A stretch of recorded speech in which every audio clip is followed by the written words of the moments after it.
What up, world? Welcome to another episode of the BrandonJaneauShow. I bleed sports, and like always on all podcast platforms everywhere. BrandonJaneauShow. Social media platforms, Instagram, Threads, BrandonJaneau, uh, Facebook, the BrandonJaneauShow. Uh, and of course, TikTok, BrandonJaneauShow. Go follow me on all of those social media platforms. Uh, yeah, go follow me on all those social media platforms. Comment, I do comment back. Shout out to everybody that's been, watching the vids and everything. So yeah. But really where you would go is the YouTube channel, Brand New Show, man. YouTube channel, Brand New Show. Go subscribe, comment, comment, do it all, man.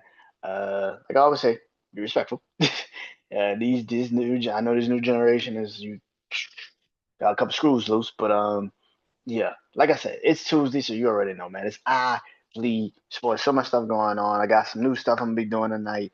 I'm gonna pick two players from the NFL draft that's coming up in this NFL draft.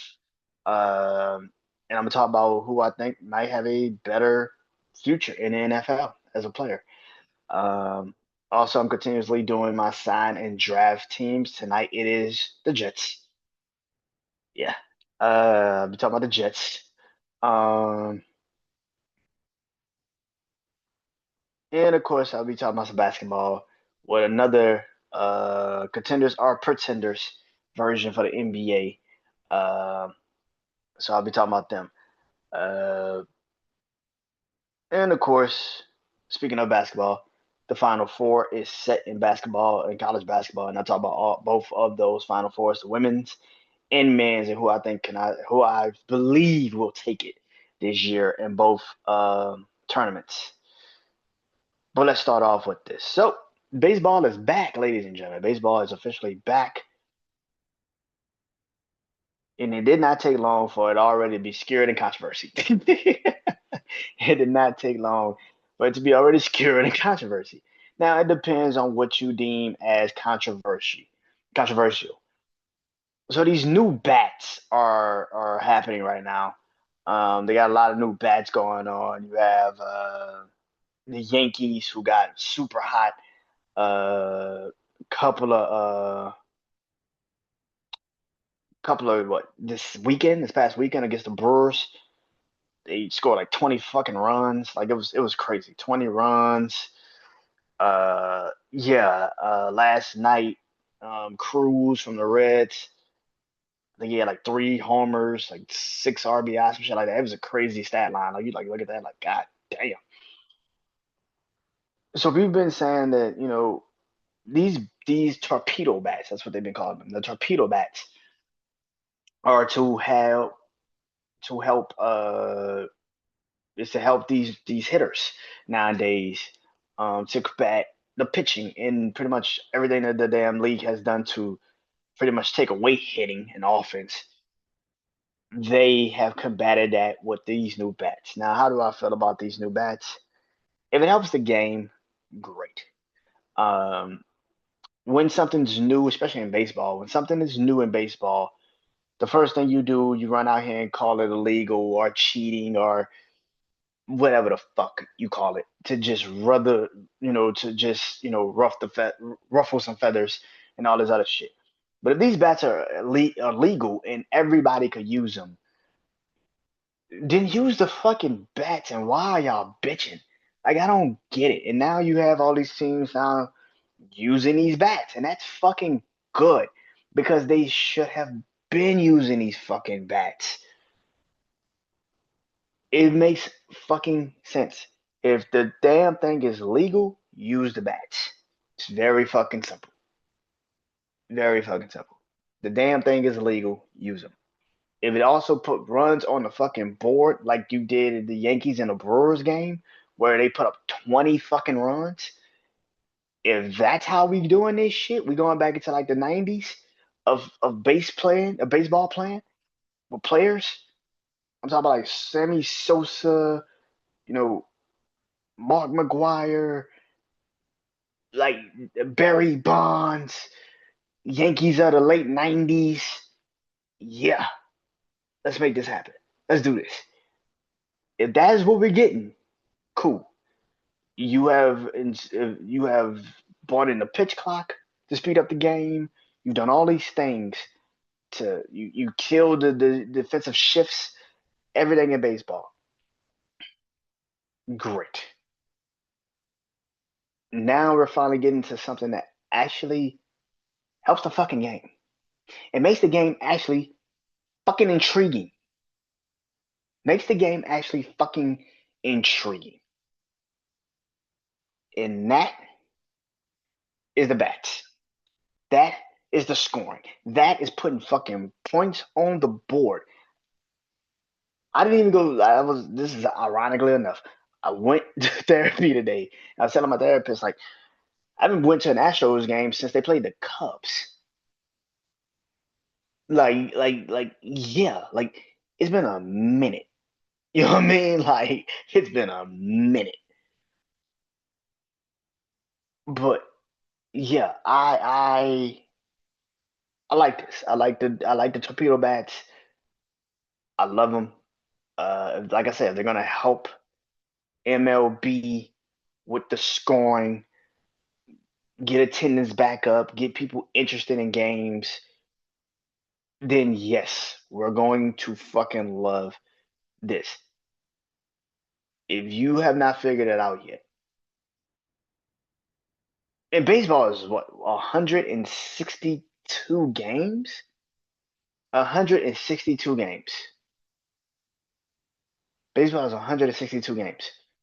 I'm pretty sure by late July, August, I would hope that you would know how to now combat the torpedo bats. Yes, April, May, even a little bit in June, it's going to take a minute to figure out the batting situation. How do you combat, excuse me, a bat that can catch the pitching and fuck you up? How do you combat that? So it's gonna take a minute. It is. You got to get the right pitcher. You got to get the right situation. So yeah, I like the fact that that this is happening. Anything that makes the game of baseball actually watchable. Anything that makes the league actually watchable. If it's more offense, more homers. Imagine going to a game. Imagine this. You're a baseball fan. Imagine going to a game and it's Shohei Ohtani versus Juan Soto. Mets versus Dodgers. What would you really think? What would you really feel? You'd be like, that is going to be a home run classic. I'm watching that shit. Because I would. I fucking watch it. And that's the thing. Aaron Judge, going up against Alvarez from the Astros. That sounds like a fucking home run derby. Let's do that. Let's do that. Oh yeah, let's do that. Let's do that shit. I like this. I like the new bats. I like the fact that baseball is in this now. Like we have to help this league grow with the offense. I like it. I like it a lot.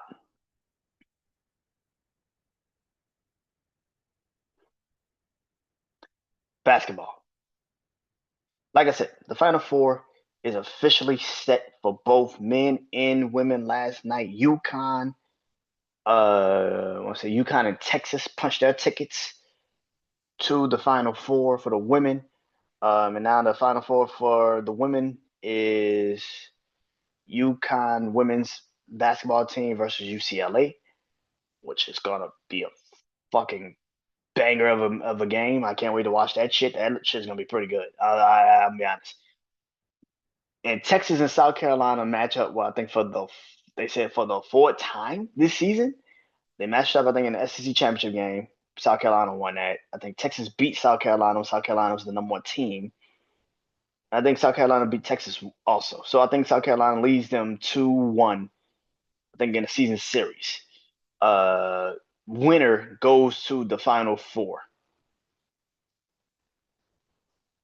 So that's gonna be pretty goddamn interesting. Winner goes to the championship game, national championship. I said Final Four, Lord Jesus, to the national championship game on Monday. Well, not Monday. I think it's Sunday. I think it's Sunday for the women.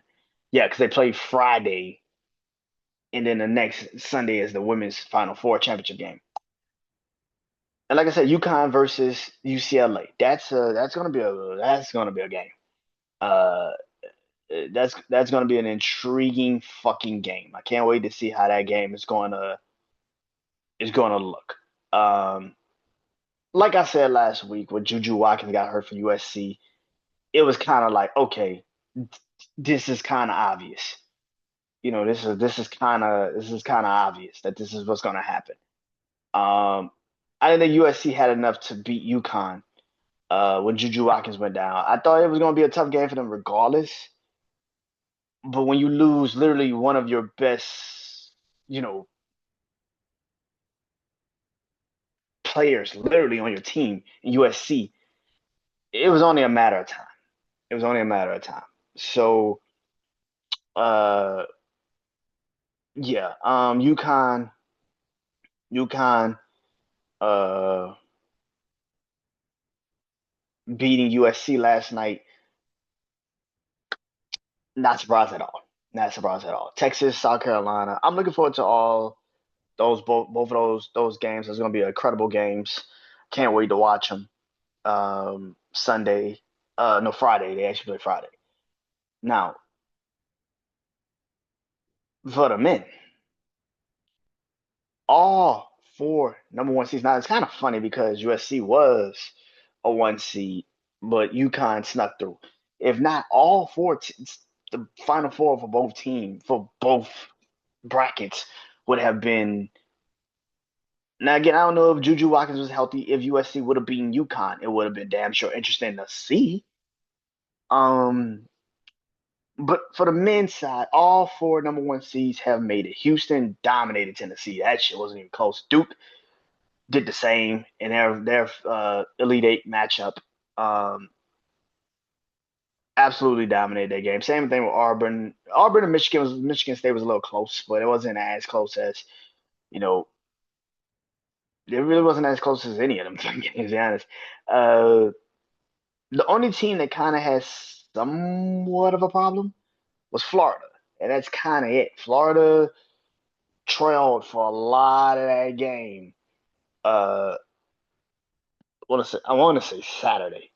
It was Saturday. Trailed for a lot of that game Saturday. They definitely showed up late, but they won a game, man. They came back and beat Texas Tech. Didn't think they would, but they did. So congratulations to Florida. But we are now here. It's all four number one seeds from all four regions. Houston plays Duke. Florida and Auburn play again. Um, like I've been said, the women's Final Four was more intriguing to me than the men's because it kind of felt like there really wasn't any surprises that could happen. I kind of felt like Florida could get tripped up by UConn. I thought Houston could get tripped up. Houston could get tripped up before they got to the Final Four as well. I thought Houston would struggle here and there, which they have. Uh, I kind of knew Duke would get here. I'm like it just feels like Duke would get here. Um, but yeah, I'm not too shocked by the men's Final Four. Not at all. Not even close. Not surprised at all. Um, what do I think is going to win the men's Final Four?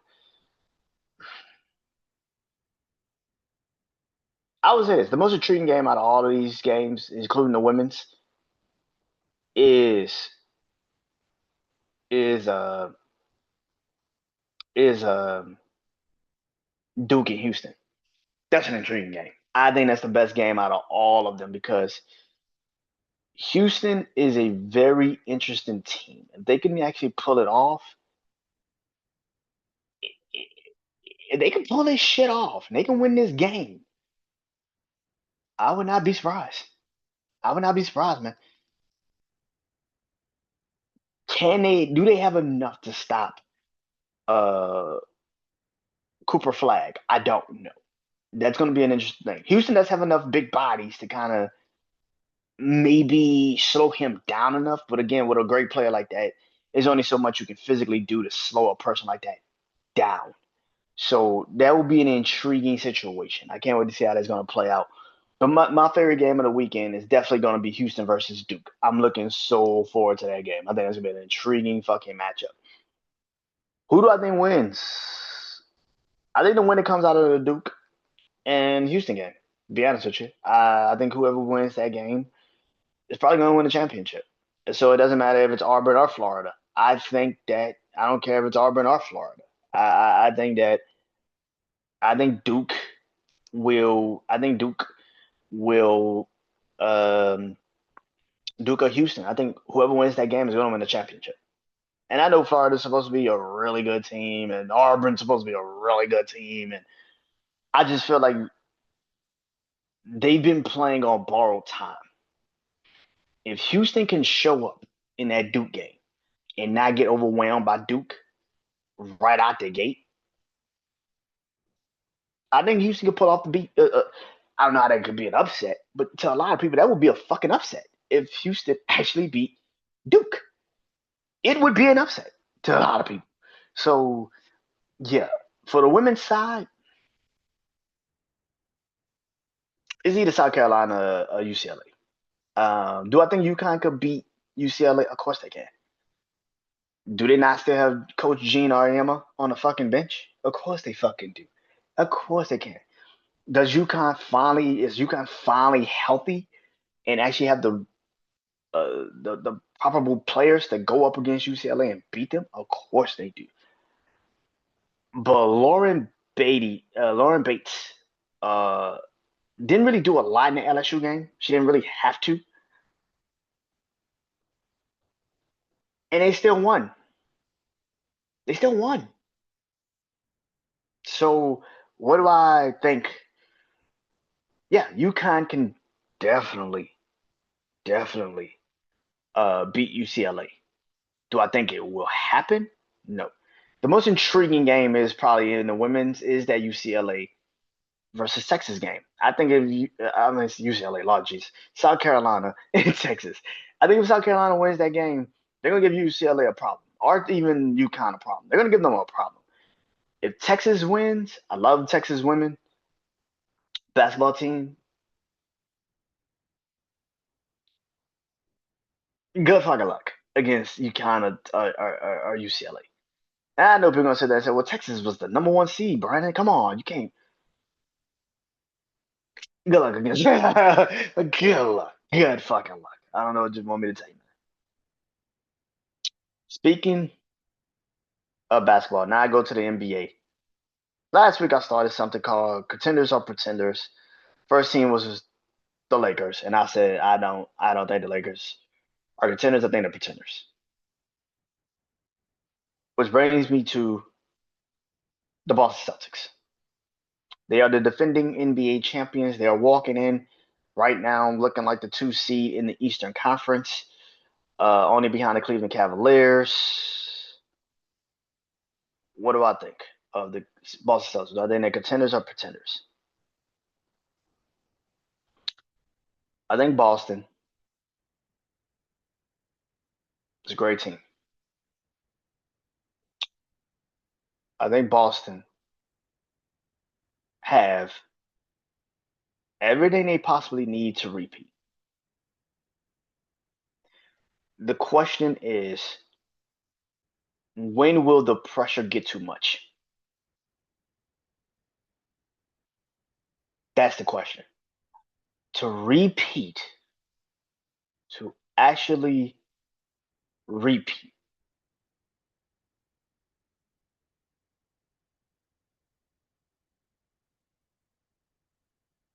to actually repeat,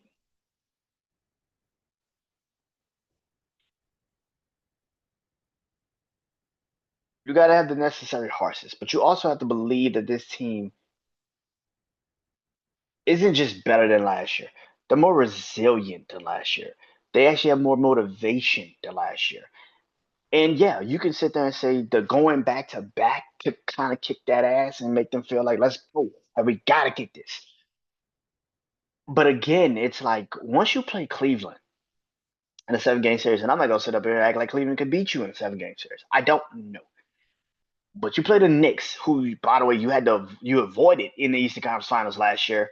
But the Knicks was running on borrowed time. They were literally just a fucking hamstring away from not even making it to the Eastern Conference semifinals. like,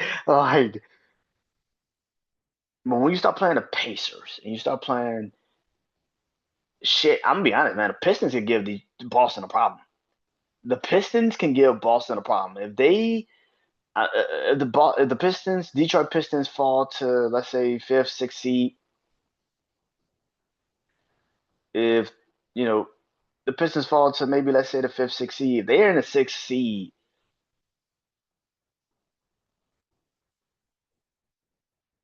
and Boston's not falling past second. I don't think the Knicks are catching them. Boston's not falling past second. But if the Pistons could get to a comfortable six, that's a matchup problem for Detroit. That's a massive matchup problem for Detroit. I mean, Boston. It's a massive matchup problem for Boston. They actually have a ball handler, Cade Cunningham, who can score, who can get to the rim, but also shoot threes. That's a problem. All fucking ready.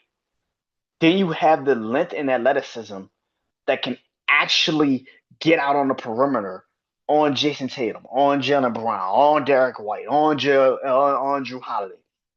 You actually have sizable big men that can stop Kristaps Porzingis if he could stay his ass on the court and not get and crash the fuck out like he does every fucking few hours. Isaiah Stewart can give Kristaps Porzingis a fucking problem. Like that's a thing. And then you still got Jaden Durham and all these other players. They have, you know what Detroit reminds me of? Detroit reminds me of Dallas last year. They have a lot of perimeter guys, a big men that can get out and sprint to the 3 pointers, and they don't have to do all this crazy shit. The Thompson brother, like bro, they got enough. Detroit's got enough that can actually beat Boston. If I was Boston, I'm trying to avoid Detroit as much as I possibly fucking can. That is it. I do not think people understand. That's a terrible fucking matchup for the Boston Celtics. God awful. It is a really bad fucking matchup for the Boston Celtics. I know people don't understand that because they have not really seen that matchup too much.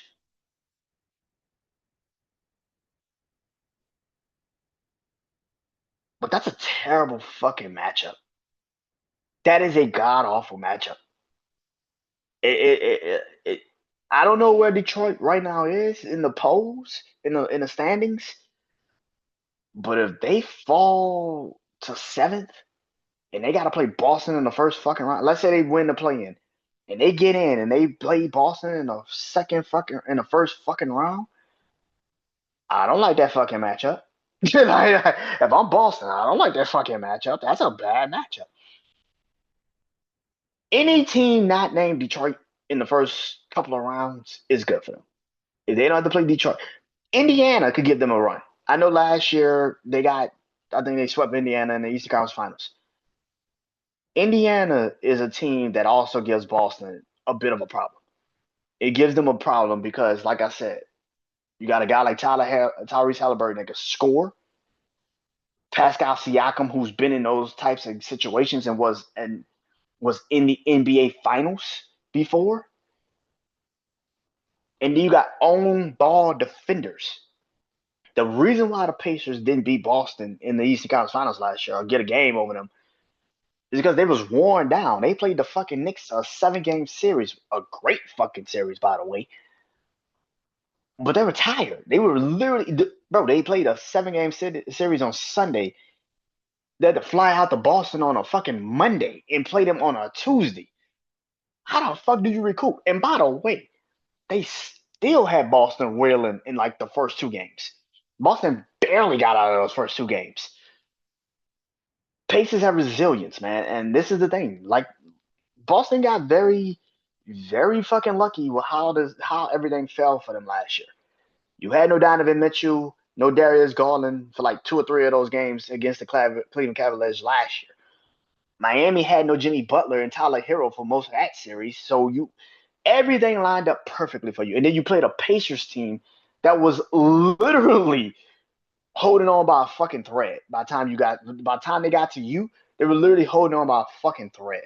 You got fucking lucky. You got fucking lucky. And you played a Dallas team that 2 of their best players are not great defenders. Their 2 best players were not great defenders. Kyrie Irving and fucking Luka Doncic. You literally knew all we gotta do is just put you bitches in pick and rolls and we kill them. I'm not saying Boston is a fucking pretender. I'm not. I'm saying they are a contender. But depending on your matchup in the first fucking round, it's a problem. You can play the Pacers, the Pistons. Shit, even Atlanta kind of gives you a little bit of a problem. Atlanta got the fucking height in the length, and they could get out on you. They can even give you a fucking problem. This is a bad.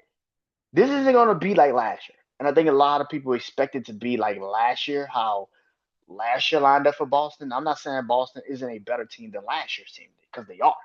They have a little bit more experience. They're the champs. They're coming off of actually winning this shit. But because of how Boston won it last year, I think people kind of have put this in their minds that Boston, no matter what, is just going to win the championship. And I'm going to be honest, you don't get that number one seed. If you don't get that number one seed and you got to be two, you're not going to be three. I don't think the Knicks are catching you with like 7 games left. You're not catching the Knicks are not catching you. But if you're the 2 seed and you're limping in, Jason Tatum has been dealing with some injuries. Jalen Brown has missed some games in the later stretches of the season. If you're limping into the playoffs already, what makes me think that this is going to end good for you? It does depend on who you play. But I'm saying right now, if Atlanta or the Pacers or Atlanta Pacers, uh, Atlanta Pacers Pistons, these teams that are young, athletic, that can also score and can get down the court. And here's the thing also about Boston that sometimes a lot of people just act like doesn't happen also.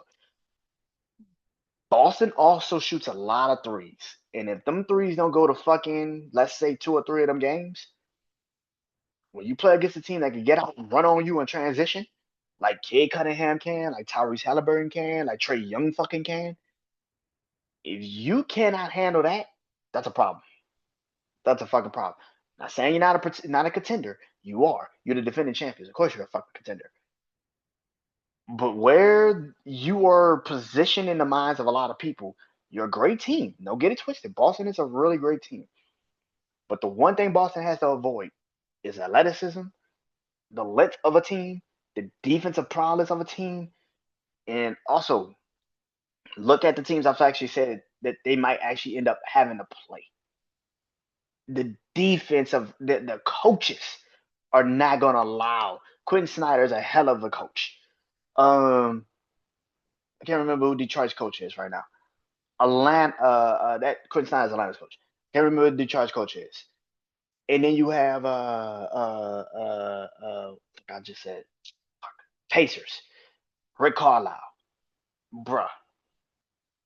Those are defensive minded playoff type of coaches. Good fucking luck. Good fucking luck, dude. Good fucking luck.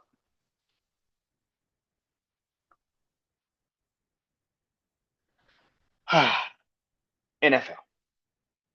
So me and my brother Juan have been doing our mock draft show. I couldn't do it today, this morning. So if you was watching on Jack's Wild Sports Show on his Instagram page and you didn't see me, sorry, I had to go to therapy. But he announced my two picks on the show. Um, but I already have picked these two guys to go to their franchises.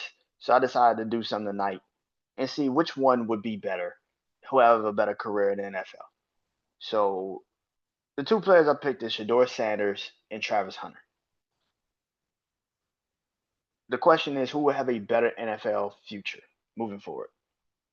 And for me, between Shador, Travis, who would have it? Now for Shador, he's the man. He's the quarterback. He's the leader of the team.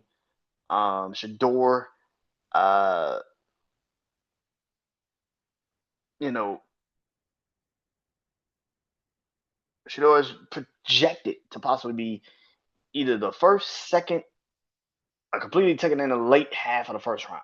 Nobody really knows what Shador is. If he doesn't probably go one or two or three, I've been said this. If he doesn't go one, two, or three, now it's a conversation because like, oh shit, he didn't go one or two or three. That's a problem. Travis Hunter. Now I took Shador in my mock draft. My brother Juan, uh, third overall to the Giants.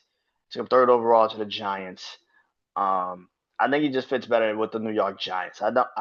I'm be honest. I don't think Shador Sanders is a plug in, play right away quarterback. I just don't. And with Tennessee and Cleveland, I feel like he would have to be a plug in and play quarterback immediately. And that is not something he needs to be. If anybody sits there and say, "Oh, but that'll work," no, it won't. No, it won't. He is not ready to be the plug in and play quarterback. He is not projected to be the guy. I've even said this about a guy, Cam Ward. I don't think Cam Ward is, and I'll talk about Cam Ward next week.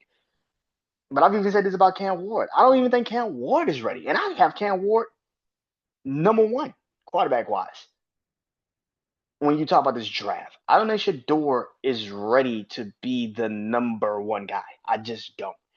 If you plug him in Tennessee, you plug him in Cleveland, he's going to have to be the number one guy immediately.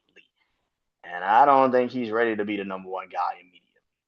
We keep forgetting, we keep forgetting that most of Shador Sanders' success has come with his dad making sure that nothing could happen to him, which is beautiful. Again, I feel like I always gotta say that shit. Like, yo, it's a beautiful thing that his dad has always protected him and kept him safe. Great. But now you're about to go into a situation where you're about to be the guy and your dad's not there for the first time in your career. This is the first time that you don't have your father. Yeah, your father, you can always call your dad and talk to him, but he's not there every day prepping with you, making sure you're okay, making sure he's not there. So what happens when you actually have to be the guy? I don't know how you look in an actual offense that isn't predicated towards you. That's another thing. I don't know how you look in an offense that's not predicated towards you. And I know what people are gonna say, well, Brandon, if you draft him, the offense is gonna be predicated towards him. Is it? Is it? That's what I'm saying. Like, is it? What if shit goes wrong? Is he ready? That's something else. He's not used to that. He's not used to that. He's not really used to if shit goes wrong, what do you do? You're going to the worst team.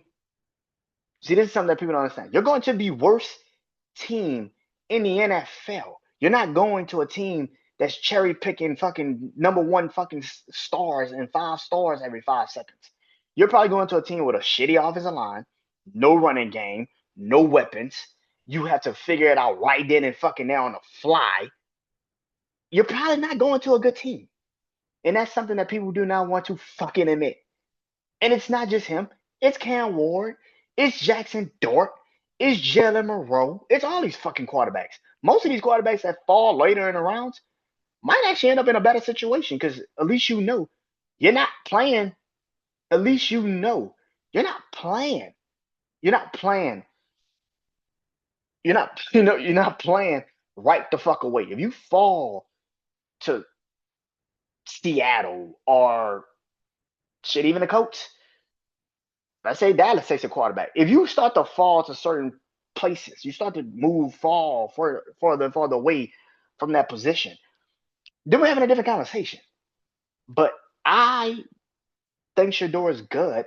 I don't think he's game changing. I don't think he's franchise altering. I think he's okay. I think he can handle himself. But if you put him in a fucking game to start right away, you're asking for him to fucking lose. You're asking for him to be a bad player. Because I don't think he's that guy. I don't think he's that guy. I don't think he's Jaden Daniels. I don't think he's Jaden Daniels. I don't think he's Drake May. I don't think he's, you know what I mean? Like, I don't think he's Drake May. I don't think he's Bo Nix. I don't think he's them. And it's okay to say that. Do I think Shador is the number one quarterback? Fuck no. Do I think Shador is gonna have a better NFL career than his counterpart, Travis Hunter? Now that's where the conversation kicks in because Travis Hunter, I think, is in a worse situation than Shador Sanders. I think he's in a worse situation because the way people talk about him, you don't know if this kid can play both sides of the fucking football. You don't. See, this is where people on social media are gonna get stupid, and they're gonna say, "Well, Brandon, yes, he can because he proved it in college." Bitch, how many times do you actually know that college is different than the NFL, bro? You cannot play 100 fucking snaps back and fucking forth. Something's going to happen to you. Your conditioning ain't that fucking good. And then on top of that, you're not tackling players that are kind of your size. You're tackling niggas that look like 5'9", that bench press like 600 fucking pounds. You ain't tackling these fucking people that kind of are you. No, bro. You playing against 2 and 3 star recruits. All these niggas played in college football was number ones. What the fuck you talking about? Damn nears. The fuck are you talking about? Wherever you go, you go into a situation. What's gonna be a bad fucking situation? Like, what do you people that sitting there and saying, "Oh man, Travis could just end up anywhere"? No, he fucking can't. Travis cannot just end up any fucking where. You are delusional. You are fucking delusional if you think Travis Hunter could just end up any fucking where. Me and my brother Juan had this conversation. Now today he picked him and went. This is the funniest shit. He picked him to go to Dallas. I knew he was gonna do it. I should have been on the show this morning to be like just laughing my ass off about that because I knew he was gonna do it. I just know him. I'm like, oh, he's gonna put him on Dallas. I knew it the moment I saw it. I knew it. So I knew it. I put him in Jacksonville. I put him in Jacksonville.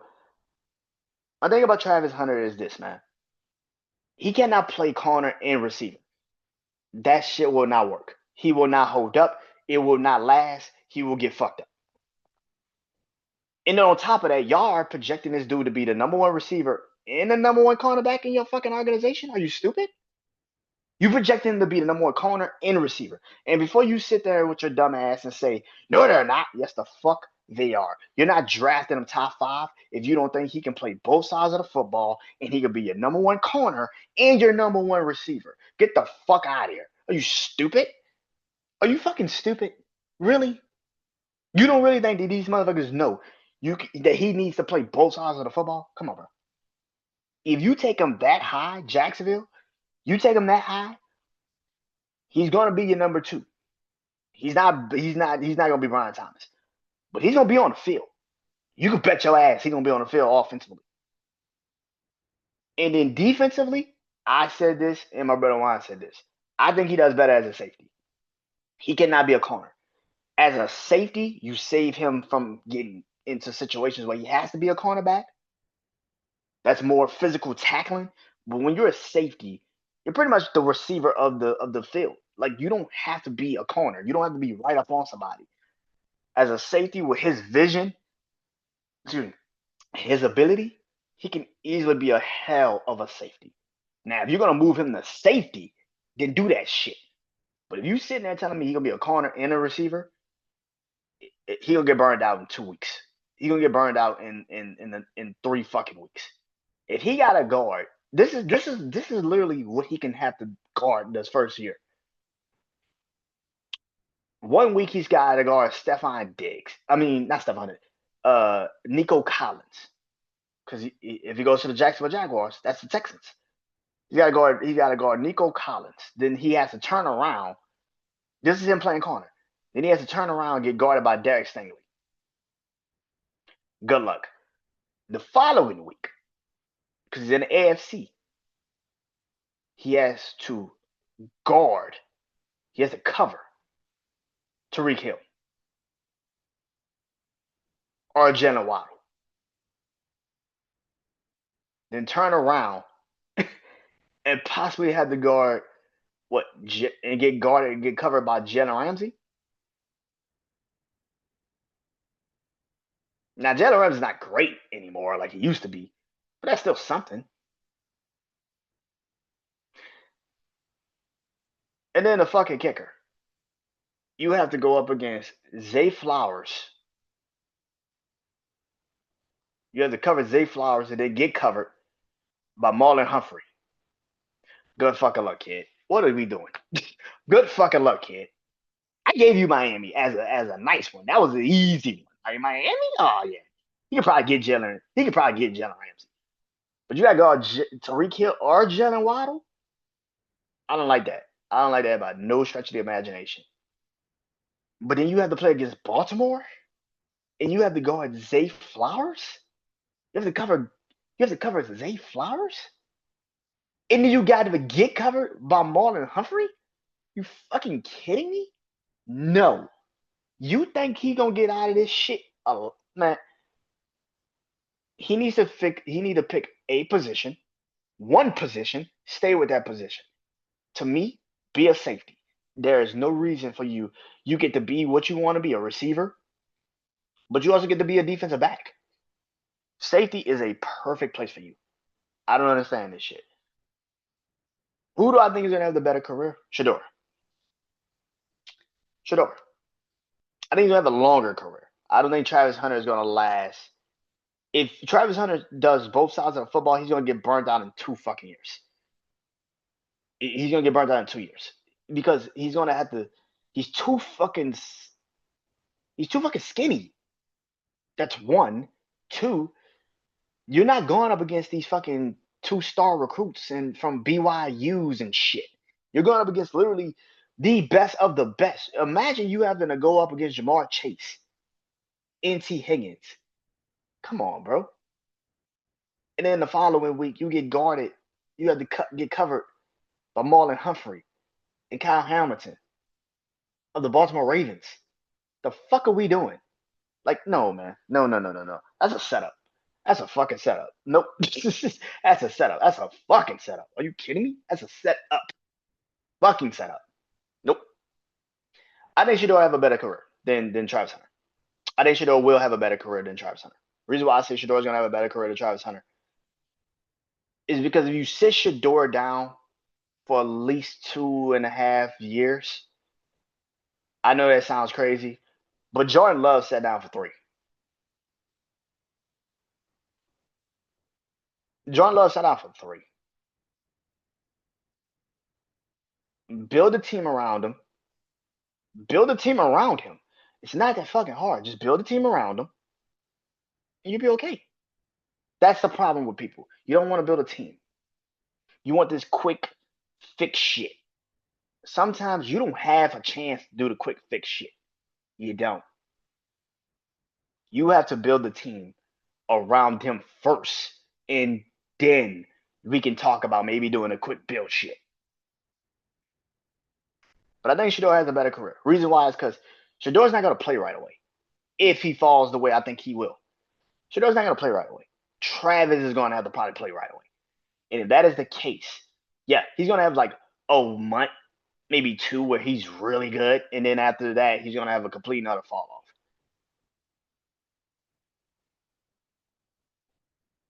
That's just the truth. Now, you might not like it. Now, can he prove me wrong? He could definitely prove me wrong. Will he? My odds are telling me no. Because there's no way in hell he's going to play both sides of the football and not get fucked up. This ain't college, bro. This is not fucking college. You're gonna get fucked up. That's just the truth. And last but not least, sign and draft. Now the Jets. Now I did pick the Jets already on my mock draft show. Um, who do I think that the Jets should? The Jets already did it. They signed a quarterback. I don't think that it's a quarterback that a lot of people like, but it's better than what the fuck you have. To me, Justin Fields never got a fair shake in Chicago. Damn sure they didn't get a fair shake last year with Pittsburgh. If you are serious and you're gonna let this man actually, you know, get a fair shake, then yes, let the Jets grow. You still need to build an offensive line. Still need to build an offensive line. You still need to get that right. Which is why I said if I was the Jets, I would draft an offensive lineman. Now, a lot of people with these projections are saying, "Oh man, go get receiver or go get this or go get an offensive lineman." The fuck are you doing? You have no offensive line. Still, You need another piece. You need your right tackle. Last year, you drafted a kid from Penn State, which was a really good fucking pick. If Elijah Vela Tucker can actually stay healthy, yeah, you got John Simpson also. If those are the guards in left tackle, and you go get the kid from Missouri, who's strictly a right tackle, whoever your next quarterback is, I'm pretty sure he's gonna be pretty fucking happy about what he's walking into. And then you can build the rest of the offense. Now again, Aaron Glenn is the new head coach of the Jets. I saw this man work with nothing last year. Once a lot of those Detroit Lions defensive players started to get hurt, the Jets defense is not the problem, and it never was the problem. The Jets defense has always been solid. It's been the fucking offense. The reason why the offense has sucked is because they have no offensive line. You actually have started something. Now let's see if you finish it. Take the kid from Missouri and be fucking happy about it. That is it. That is I Believe Sports. That is the end of this week. Tell you guys soon. Tell you guys next week. Until then, peace.